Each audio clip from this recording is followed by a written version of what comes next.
Je m'appelle Arthur William Landry. J'ai 97 ans.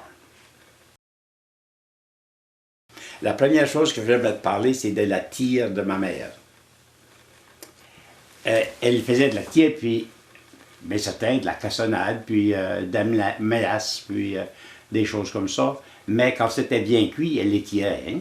D'un Japonais qui, vers l'an 800 de notre ère, là, fabriquait des épées.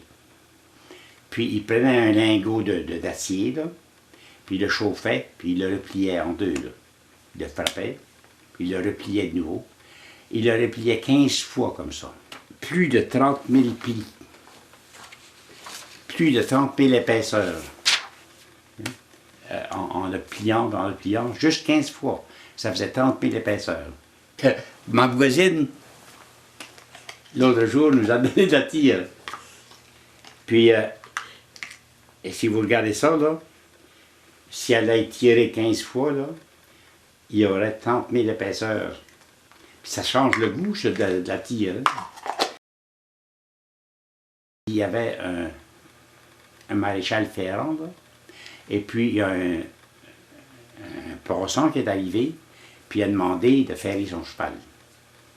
Donc, le maréchal Ferrand lui a dit, ben, c'est 10 $ pour ferrer ton cheval. Oh, il dit, c'est trop cher.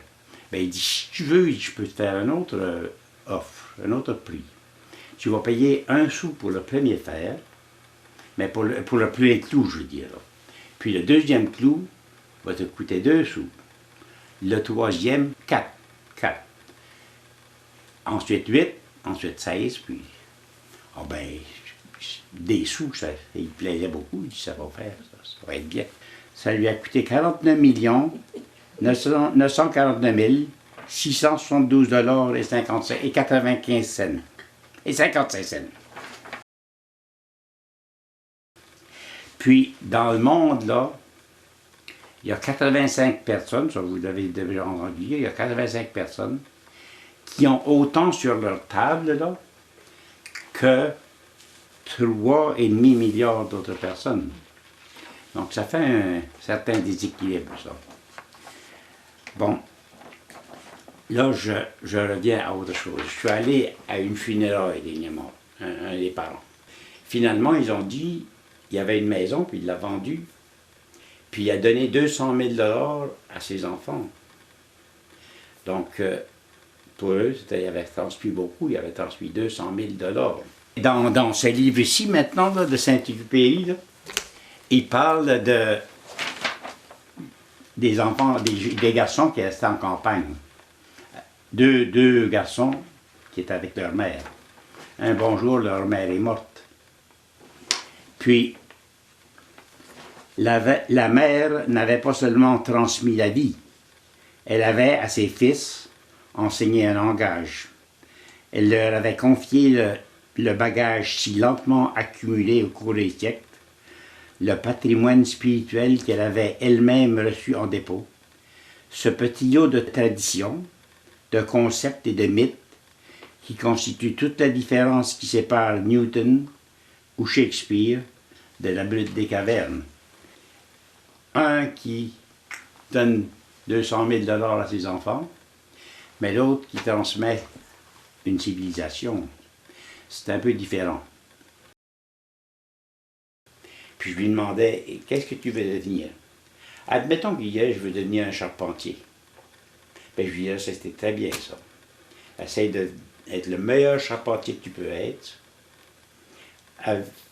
Fais-toi une belle maison, très confortable. Mais quand ta maison sera complétée, quand elle sera toute finie, ta maison, puis tu pourras t'asseoir dans le fauteuil, là. Fais attention qu'il y ait quelqu'un assis dans le fauteuil. Que ce ne soit pas un imbécile, là.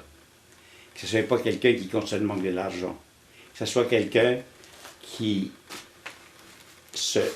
parce que ça, c'est the ascent of man, hein? L'ascension de l'homme.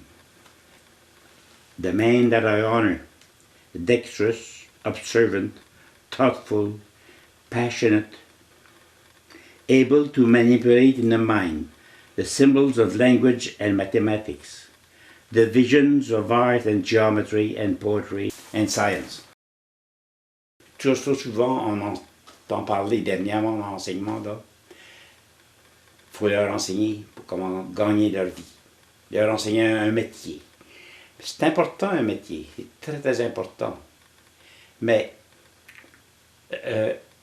j'ai lu en quelque part, il disait, a university should be a manufacturer of souls. Donc, enseigner des enfants, c'est beau de leur enseigner que 2 fois 2 font 4. Ou une progression géométrique là, qui fait qu'ils peuvent devenir des millionnaires. Ça, c'est tout beau. Mais qu'est-ce qu'on leur enseigne dans la tête? Make sure that when you come knocking at your own door, there's someone there to meet you. Ben, ce someone, c'est toi-même.